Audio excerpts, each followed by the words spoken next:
Eu prometi domingo passado e vou fazer isso já, mas para que não fique, até para os irmãos que nos assistem aqui pela rede social, eu vou falar sim sobre os 10 motivos que nós podemos ter para trazer dinheiro, oferta, contribuição ao altar da casa do Senhor.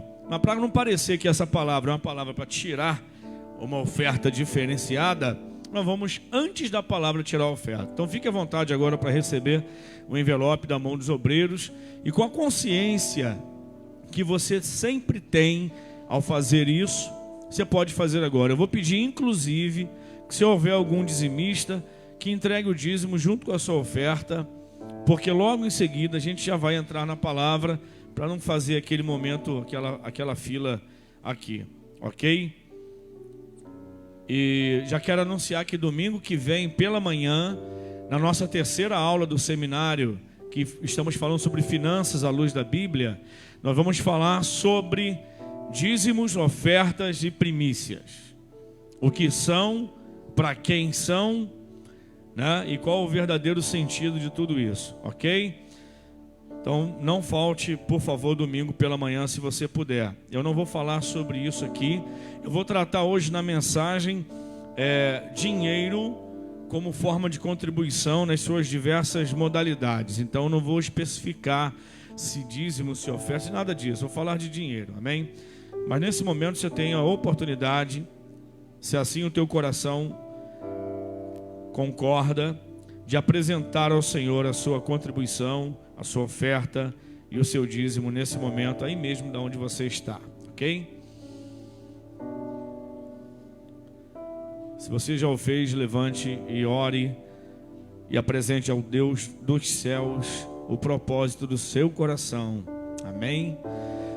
Pai, nós estamos aqui trazendo ao Senhor as nossas ofertas e pedindo ao Senhor, ó Deus, que sonde o nosso coração e coloque em nós cada vez mais um espírito reto, um coração sábio, para que possamos, da maneira que lhe agrada, trazer a nossa contribuição diante do Senhor de maneira inteligente e sadia. Que assim seja, em nome de Jesus, amém? Você pode passar o envelope para o seu corredor aí, para a ponta do corredor aqui, e o obreiro vai estar recolhendo. Eu queria te convidar para você abrir a sua Bíblia em 2 textos que nós utilizamos alguns dias atrás, e eu quero ler novamente esses textos. O primeiro deles está em Êxodo capítulo 25. Vamos ler os versículos 1 e 2, e depois vamos ler 2 Coríntios capítulo 9, versículo 7. Amém? Então, Êxodo capítulo 25, versículos 1 e 2.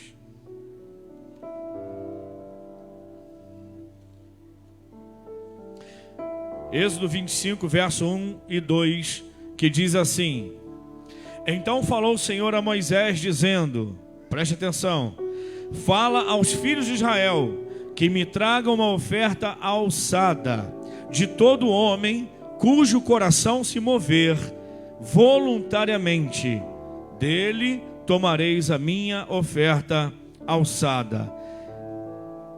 Esse é um texto de oferta que o próprio Senhor pede para que Moisés solicite ao povo, lá em Êxodo. Agora 2 Coríntios capítulo 9, versículo de número 7.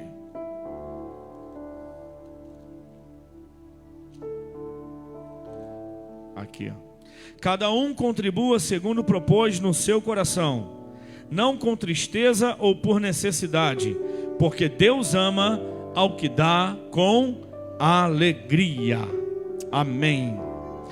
Esses 2 textos, no meio de muitos outros textos da Bíblia, tanto do Antigo quanto do Novo Testamento, eu separei aqui, e dentro disso vou trazer essa mensagem, que é os 10 motivos que eu e você temos para trazer dinheiro, nosso dinheiro, como contribuição à igreja, à casa do Senhor, ok?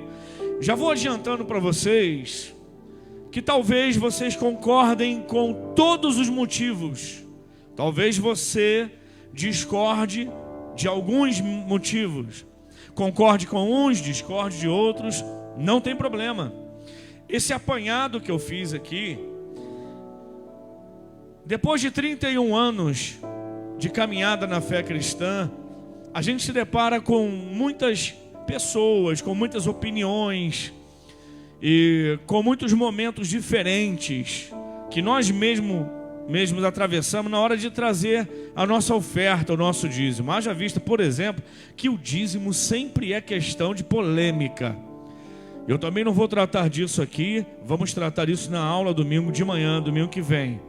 Mas há aqueles ainda, que reivindicam o dízimo apenas dizendo que ele faz parte de uma determinação específica para Israel no Antigo Testamento, que não tem nada a ver com a igreja no Novo Testamento. Há os que já afirmam completamente o contrário.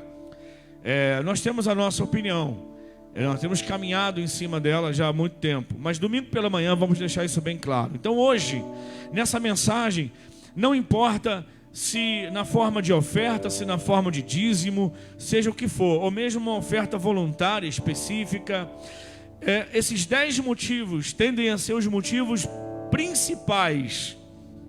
Não vamos esgotar o assunto, mas são os motivos principais que nós podemos apresentar ou manifestar, melhor dizendo, em nós mesmos, como motivos que nós temos ou que pensamos ser o caminho para trazer oferta à igreja. E eu acredito, até mesmo porque no mês de março nós estamos tratando sobre a questão de finanças. Nosso seminário pelo domingo de manhã é Finanças à Luz da Bíblia. Temos falado muito sobre isso, sobre a questão de dinheiro, de contribuição. E nos dias que a gente vive, a gente tem tido muito cuidado para falar sobre isso, mas tem que ter muita coerência.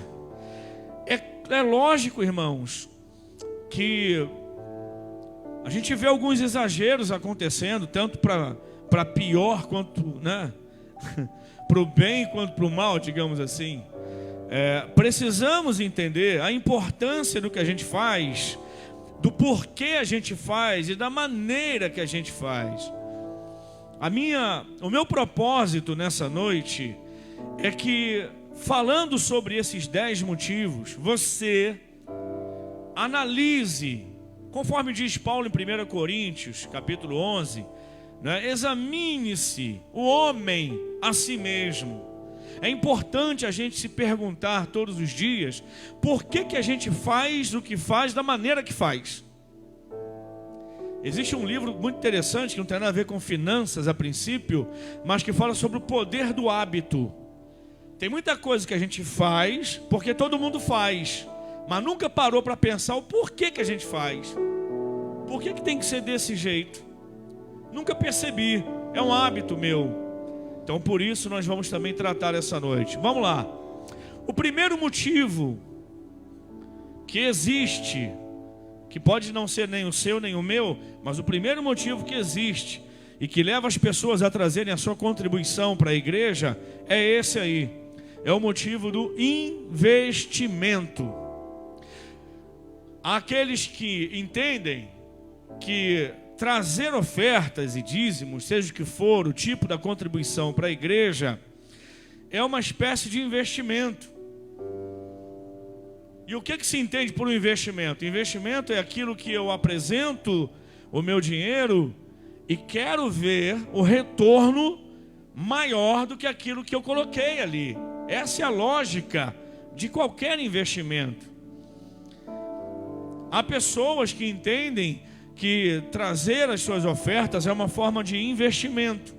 Como assim? Estou investindo no reino de Deus e eu sei que o retorno vai ser maior. Eu sei que eu vou receber muito mais do que eu dar.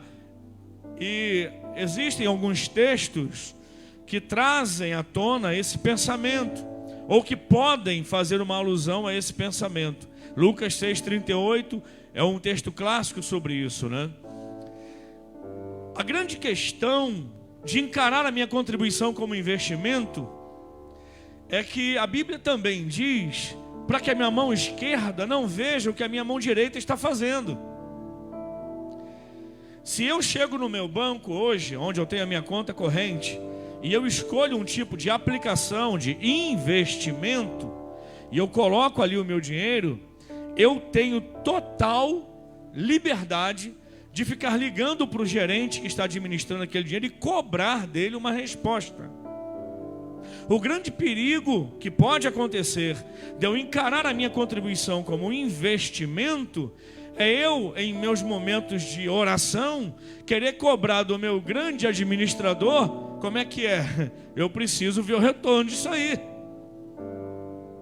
A gente precisa ter um cuidado ao tratar a contribuição como investimento, porque Deus, na verdade, não tem obrigação, biblicamente falando, nenhuma de nos dar satisfação de qualquer espécie que seja.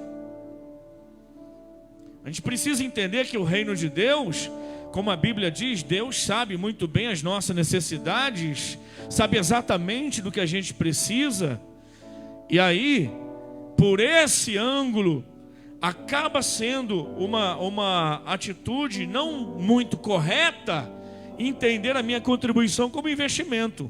Amém? Então é necessário que a gente olhe para o nosso coração e veja que obrigação Deus teria de me dar alguma resposta.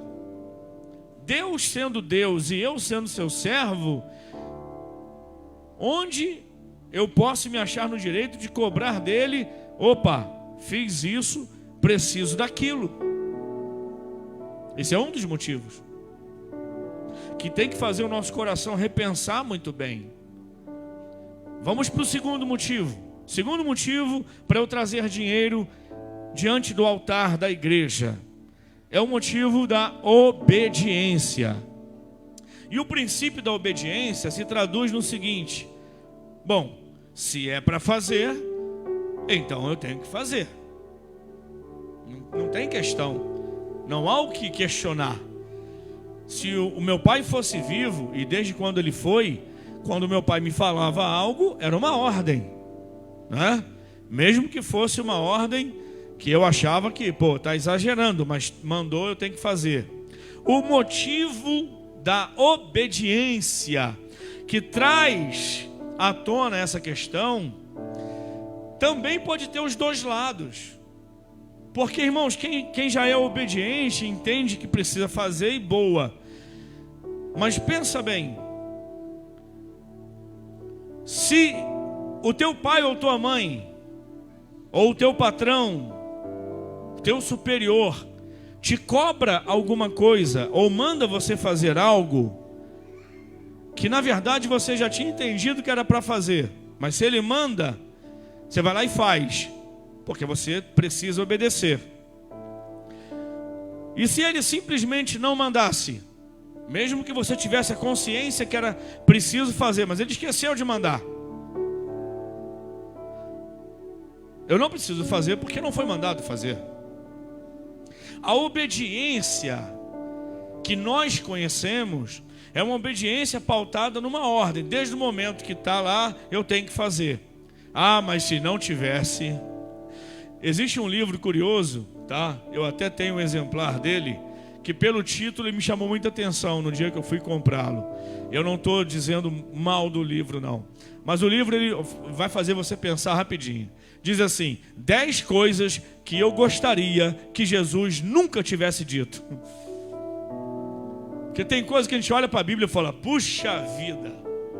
Por exemplo, não tem nada a ver com dinheiro, com oferta. Por exemplo, amai os vossos inimigos. Mas para que isso está escrito, rapaz? Só para complicar a minha vida. Perdoe os que te perseguem. Eu gostaria que não tivesse ali, mas não é que está. Então a grande questão do dinheiro é o seguinte: já que é para dar, fazer o quê, né? É esse o motivador de muitos corações e mentes. Faço porque tem que fazer.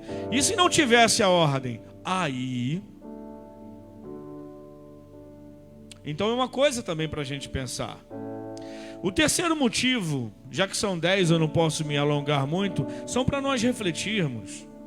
Você vê que tanto na questão do investimento, do entendimento da coisa como investimento, tanto da coisa como uma obediência, eu faço só porque eu tenho que fazer, senão eu estou em desobediência.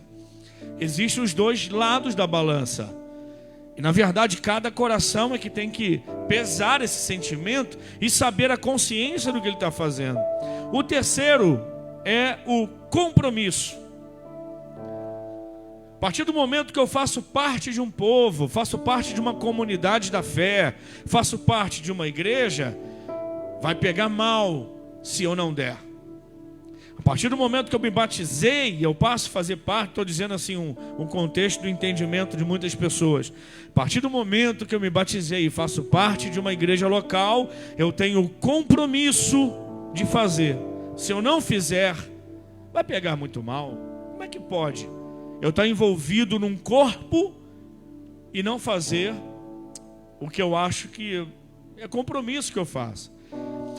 Saindo por esse caminho, tomando essa linha de pensamento, se eu deixo de ter compromisso ou de abraçar um compromisso, então eu estou livre da minha atividade de contribuinte, de ofertante. Você entende?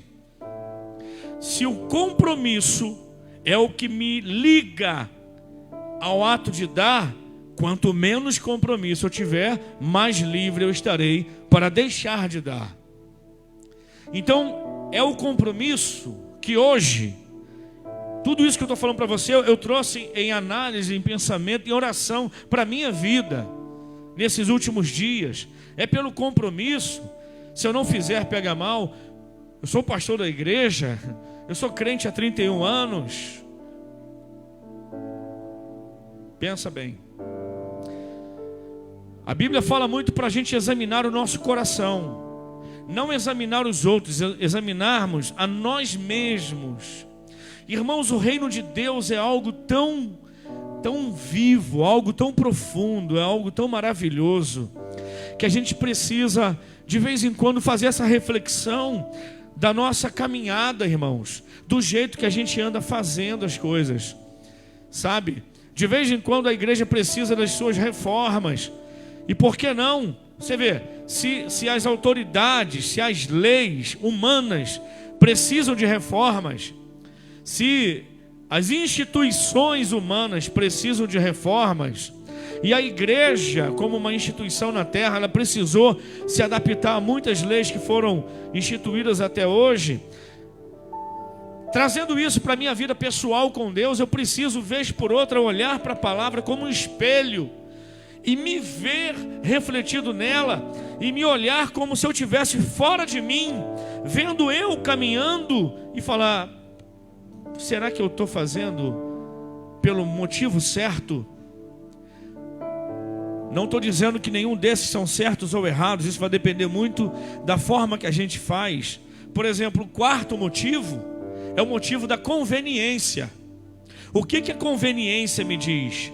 Já que todo mundo faz, eu também faço. Eu estou também podemos entender a conveniência aqui como convivência. Eu faço parte, eu estou dentro, todo mundo faz. Eu faço como um pelotão. Cobrir, descansar, lembra do colégio? O uniforme, uma forma única de fazer. Eu faço por conveniência. E outra coisa, para dar uma satisfação a mim mesmo. Eu já entraria aqui no outro tópico, né? Mas a conveniência vai dizer isso: já que todo mundo faz, eu preciso fazer. Existem coisas na nossa vida que a gente faz meio que mecanicamente, sem entender o motivo real daquilo que a gente está fazendo. Queridos, nós vivemos uma época em que a força do pensamento livre e do direito do povo pensar está cada vez mais valorizado. Eu sou um dos que levanta essa bandeira. Eu acredito que a igreja e que as pessoas, de um modo geral, são pessoas inteligentes, que precisam perguntar e ter respostas, que precisam encontrar a maneira correta de fazer o que precisa fazer. Acabou esse negócio é assim que tem que ser, e não questione, não pergunte. É como se eu estivesse falando, não pense. Não, eu quero que você pense. A Bíblia quer que você pense, que eu pense. Os motivos que eu tenho para trazer diante do altar de Deus a minha contribuição em dinheiro. Será que eu estou muito preocupado com a forma como os outros vão ver se eu faço ou não faço, ou como eu faço e como eu deixo de fazer? Ou isso, biblicamente falando, é algo que tem que partir principalmente da minha posição diante de Deus, da minha consciência e da minha liberdade de fazer ou não fazer. Deixa eu dar uma palavrinha sobre o dízimo aqui. Você jamais vai ouvir algo nesse nível. Pelo menos eu me esforço, apesar de defender até hoje com clareza o princípio. Eu tenho repensado algumas coisas importantes e vou transmitir à igreja domingo pela manhã a respeito do dízimo, de verdade.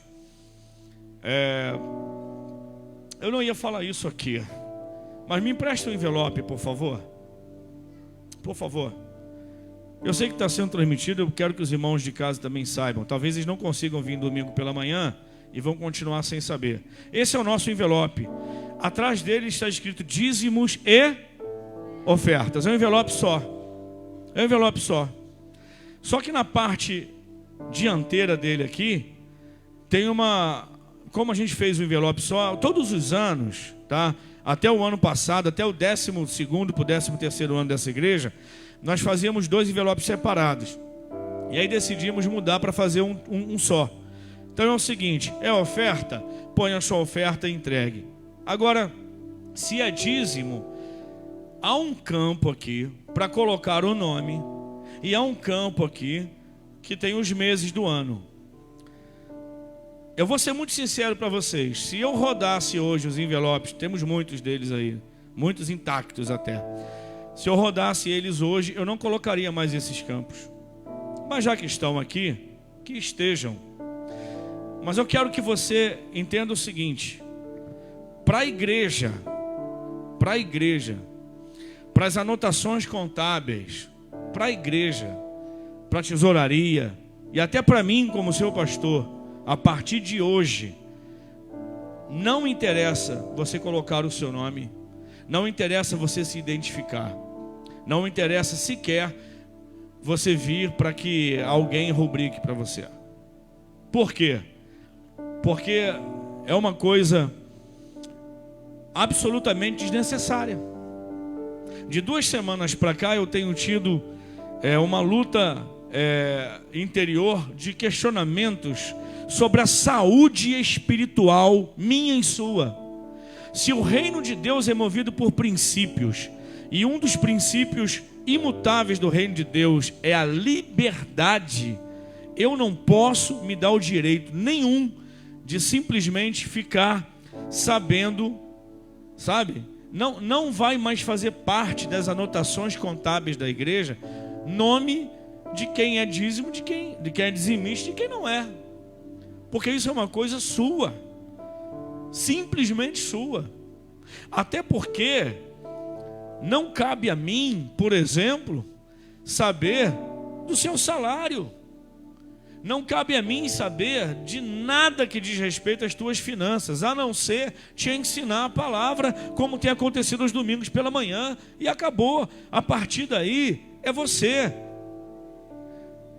Tranquilize o teu coração, porque a partir de então, depois dessa palavra, jamais eu ou a pastora, como pastores principais do ministério Vinho Novo, vamos nos dirigir a você de hipótese alguma para saber se você se você deixa de ser. Agora, como a gente não vai mudar os envelopes, se você quiser identificar e fazer a sua anotação, o seu controle, fique à vontade. Isso não vai ser uma preocupação mais desse ministério. É uma coisa unicamente sua. Pode pegar, irmão, é seu. Eu sei que é seu porque está o teu nome. Se você quiser trocar ele por um em branco, fique à vontade. Porque o que interessa para nós é termos uma consciência limpa, tranquila e um coração saudável no que diz respeito a isso. Porque senão o princípio da obediência volta a ser a coisa mais forte do que o princípio que eu vou falar daqui a pouco, que é o princípio do amor e da generosidade, o princípio da adoração, o princípio da gratidão. Então isso é muito pessoal.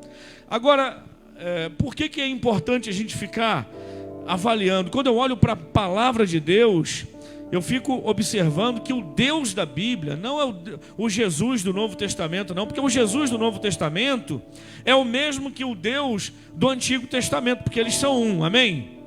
Amém ou não amém?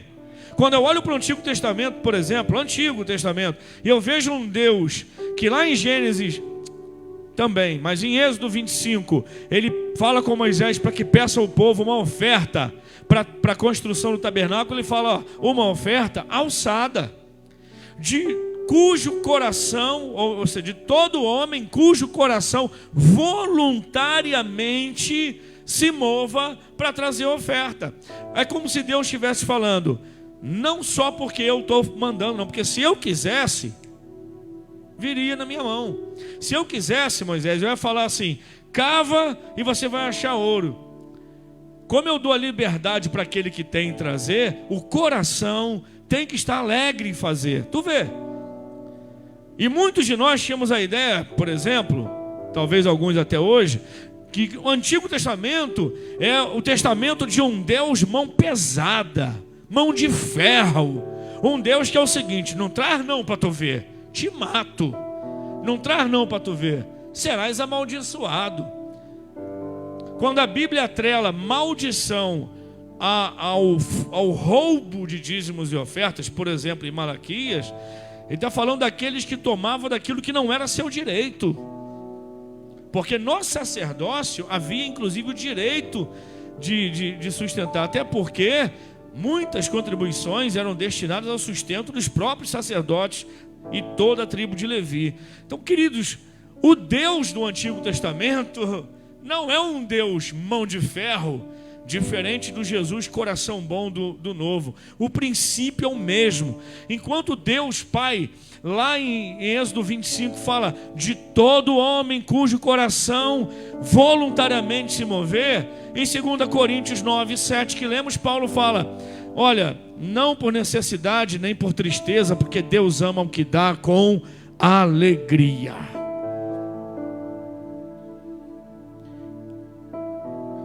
Quer ver um outro motivo que pode existir no coração de muitas pessoas? Ah, não, eu tenho que dar porque tem essa coisa aqui, ó, assustadora. A fuga do juízo de Deus. Cara, se eu não fizer, eu serei amaldiçoado.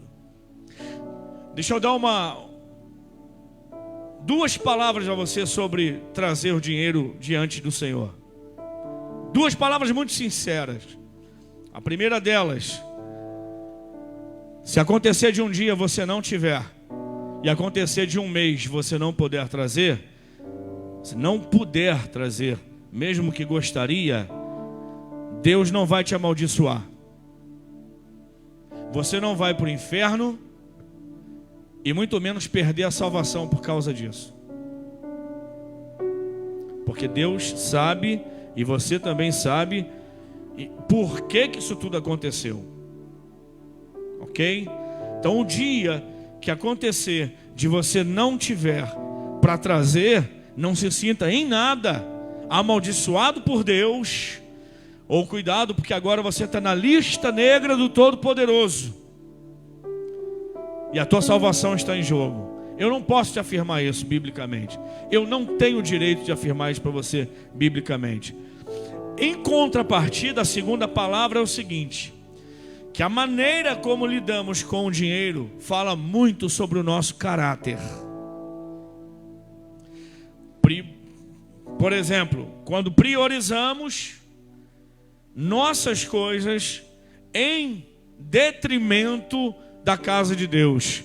Há advertências na Bíblia sobre isso. Se você ama a casa de Deus, por que ela está em ruínas, enquanto que para você tem sempre o bom e o melhor, e para a casa de Deus o restolho? É uma advertência bíblica.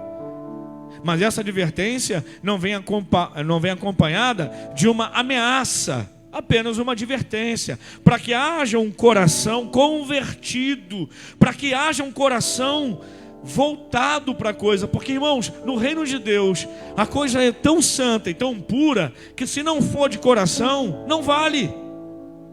De verdade, irmãos. Se for para mim, eu estou ocupado pregando agora, tá? Atendo depois. Se não for de coração, não vale, irmãos. Tá? Um outro motivo, o número 6, para você ver que nós estamos acabando, é a visão. O que o princípio da visão vai dizer? Eu simpatizo com a visão dessa igreja. Eu faço porque eu simpatizo. Eu acho isso interessante. Você sabia que tem muitos empresários que não são crentes, que se sentem à vontade de investir em igrejas sérias, transparentes, em dia com a legislação, e que tem uma visão bacana? Hoje de manhã elogiamos aqui o Ministério Internacional, Colheita Internacional em Teresópolis, que tem lá um consultório dentário gratuito para atender a comunidade, que distribui caixas de leite todo sábado pela manhã. Está aqui um elogio rasgado ao apóstolo Arcélio Luiz, a quem eu amo e admiro por toda a minha vida. E eu sei que muitas outras igrejas fazem isso. A gente faz numa escala menor. Eu gostaria que nós, como presente de aniversário do mês que vem, vamos fazer 14 anos, que nós já tivéssemos condições de ter um gabinete, um consultório dentário, até um gabinete aqui, né, de apoio jurídico, assistência jurídica, tendo advogados aqui que pudessem doar um dia ou meio dia de uma semana para atender as pessoas e orientá-las juridicamente. Já pensou ter um dentista formado na igreja que pudesse atender as crianças e os adultos também da comunidade, do bairro aqui, gratuitamente? Por que a igreja não pode fazer isso, né? Então eu quero que as pessoas entendam que não há um controle, nenhuma preocupação, em nome de Jesus, irmãos. Nós já estamos na metade do mês, e aí você que...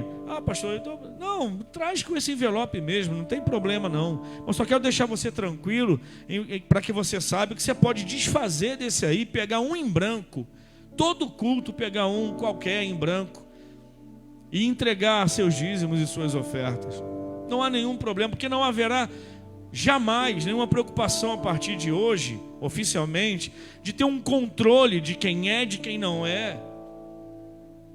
Até porque, vamos lá, a gente que acredita na importância do dízimo, você já viu alguém entregar um dízimo com a cópia do Olerite? Para provar que aquilo é os 10% do salário do cara? Não é de consciência? Então que seja totalmente. Se o é em parte, por que não ser totalmente? Porque isso é entre você e Deus, é entre eu e Deus, e acabou. A igreja precisa entender que estamos num novo tempo, em que a mente e o coração tem que ser um só. Eu não posso fazer por qualquer motivo que me seja fútil. Eu tenho que fazer por um motivo que me seja santo. Então, se você faz porque ama a visão, porque a igreja hoje não tem, mas quer ter, e nós falamos que vamos ter um dia, por que não? Vamos ter. Vamos ter, amém, queridos? Glória a Deus, vamos ter. A gente tem os nossos desafios como instituição, como igreja. Temos os nossos desafios, sim, de legalização dos últimos terrenos, de retomada da construção. Estamos pagando profissionais que estão cuidando disso já. Mas a nossa maior preocupação sempre será por vidas. Então qualquer pessoa, até aqueles que estão nos ouvindo, estão em casa, ou até aqueles que vão ouvir, que nem são do Vinho Novo, sintam-se à vontade, se assim o desejarem, do coração se abrir e falar: quer saber? Eu concordo com a visão dessa igreja e quero ser um abençoador. Que seja, porque nada disso vai ficar para nós. Nós estamos aqui como igreja para sermos bênção na comunidade onde Deus nos estabeleceu. Amém? Há também um outro motivo muito nobre, muito legal, que é o motivo da gratidão. Eu gosto desse motivo, é o número 7. O motivo para se trazer dinheiro à igreja. Gratidão.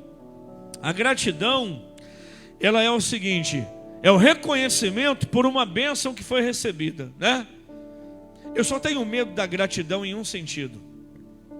Bom, se a gratidão, Rodrigão, é a resposta, a consciência de que, pô, tudo que eu tenho foi Deus que me deu, então por gratidão eu irei fazer. Então deixa eu te fazer uma pergunta. Eu sei que isso é impossível, a não ser que Deus nos recolha. Mas se Deus não te desse mais nada, nenhuma resposta às tuas orações, mesmo assim você continuaria contribuindo? Porque aí a gratidão vai dizer: eu continuarei grato por tudo que já aconteceu, mesmo que não me aconteça mais nada. Ou então alguns vão dizer: não, peraí, a partir do momento que eu não receber mais nada, eu não tenho mais do que ser grato. Então esse é o único percalço do caminho da gratidão. Fora isso, a gratidão é um excelente motivo. Porque eu costumo dizer com toda a minha sinceridade, Deus sabe disso, e eu sei do peso das coisas que eu estou falando, das palavras que eu estou falando. Se Deus decidisse não me abençoar mais para o resto da minha vida, mesmo assim eu teria o dever de continuar sendo grato a Deus até morrer.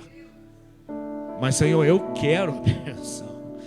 Eu não abro mão da bênção. Tá, Senhor? Mas o Senhor entendeu o que eu quis dizer. Motivo número 8, motivo da compaixão.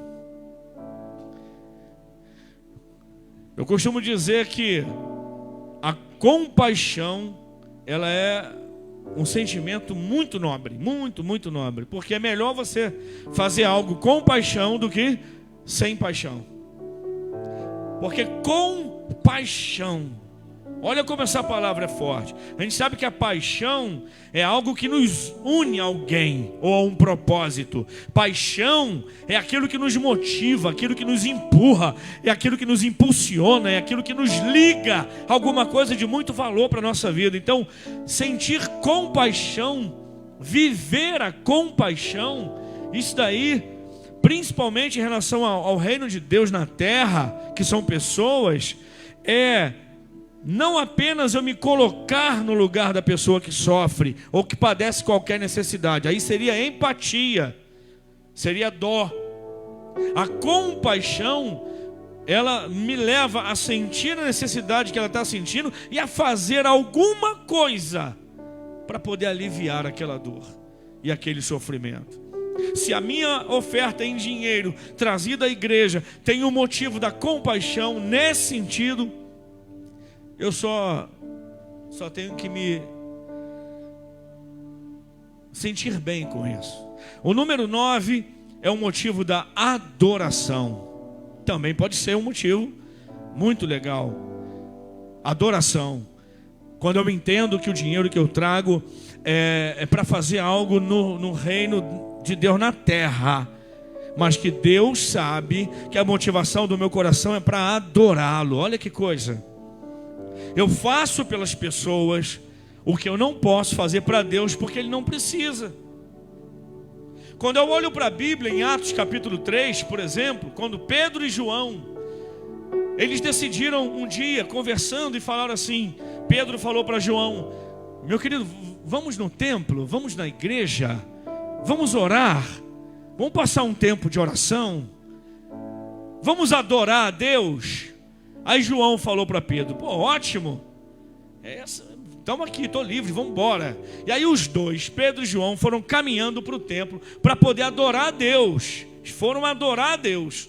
E quando eles chegam na porta do templo, numa delas, chamada a Formosa, tem um paralítico ali, um coxo, que estende a mão para eles e pede uma esmola.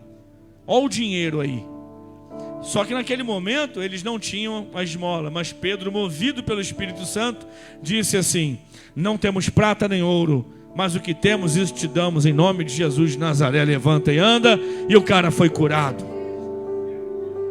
Eles foram adorar a Deus e Deus colocou o necessitado na frente deles. Por quê, irmãos? Quando a gente vai adorar a Deus com as nossas ofertas e nosso dinheiro, a gente tem que ter a consciência de que esse dinheiro não vai para Deus, irmãos, mas vai para o reino dele entre nós. E o reino dele entre nós são pessoas. Então a adoração a Deus vai ser manifesta pelo meu ato de atingir a vida de alguém e abençoar a vida de alguém. Olha que coisa. A dúvida que muitos fiéis têm tido sobre a administração do dinheiro da igreja que eles participam, tem feito com que eles deixem de trazer o dinheiro ao altar para começar a administrar da sua própria forma. Eu conheço muitas pessoas, conversei com duas delas recentemente, de outras igrejas, que me disseram assim: eu não levo mais dízimo e oferta para a igreja, eu vou para a igreja adorar a Deus. A minha igreja não precisa, está tudo bem.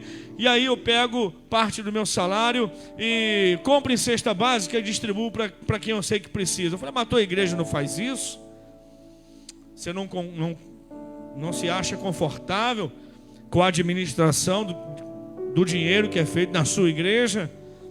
Para você se tornar um investidor autônomo e algo parecido? E foi mais ou menos essa a resposta que a pessoa me deu. Então eu quero que você tenha uma mente, um coração bem tranquilo, de que o nosso objetivo é um só. E o que essa igreja quer ser para a sua vida, para muitas vidas e para o reino de Deus na terra, por todos os lugares que Deus nos permitir estabelecer um trabalho evangelístico, uma igreja, seja o que for, para fazer o reino de Deus, é atingir vidas e falar para elas do amor de Cristo. Mais do que isso, só o Espírito Santo. O dinheiro tem que ser para isso. E por último, top 10, o 10º motivo que podemos ter para trazer o nosso dinheiro ao altar do Senhor. Diga comigo: generosidade e amor. Mais uma vez, generosidade e amor. Eu vou dizer para vocês sem medo de errar, que a tônica principal do Novo Testamento, no que diz respeito a trazermos nossas ofertas ao Senhor, à igreja, à casa do Senhor, desde a época apostólica até os nossos dias, a tônica do Novo Testamento, não que o Antigo não fosse, mas principalmente a atenção de Jesus, o ensino de Jesus e dos apóstolos no Novo Testamento, é que o dinheiro seja trazido com a motivação maior da generosidade e do amor.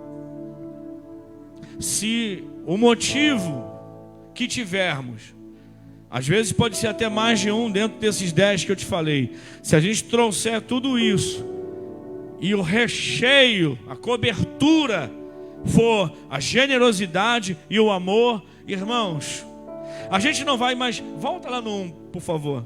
Desde o 1, tem aí, não tem? Para o povo me acompanhar aqui. Isso. Quando a generosidade e o amor são a tônica mais forte do nosso coração, irmãos, a gente não vai encarar apenas como um simples investimento, uma coisa de troca. A gente não vai fazer só porque tem que fazer, por obediência. A gente não vai fazer também porque é um compromisso. Se eu não fizer, pega mal, faço parte do povo, meu nome está na relação de membros. Eu não vou fazer só por conveniência. Eu não vou fazer para fugir do juízo de Deus ou da culpa da minha própria consciência. Eu vou fazer também por causa da visão. Eu vou fazer por um sentimento também de gratidão, por compaixão pelas vidas, por um ato de adoração a Deus. Por quê? Porque eu estarei sendo motivado por generosidade e amor. E aí o tesoureiro para de arrancar os cabelos, sabe? E aí o pastor para de ficar preocupado com cadê a relação, quem é, quem não é, porque isso nunca foi meu papel. Sabe aqueles tipo de coisa que a gente vem arrastando e um dia você para e fala: por quê e para que está sendo feito dessa forma? Sabe qual é o meu desejo como pastor de vocês? Sabe qual é o meu desejo como pastor dessa igreja? De coração, que nós sejamos um povo cada vez mais sadio, um povo cada vez mais livre, um povo cada vez mais pensante, um povo cada vez mais apaixonado pela obra de Deus, um povo que não faça por nenhuma outra motivação a não ser por amor às vidas, por generosidade, por compaixão, por um ato de gratidão e adoração, tudo isso, mas no final é generosidade e amor.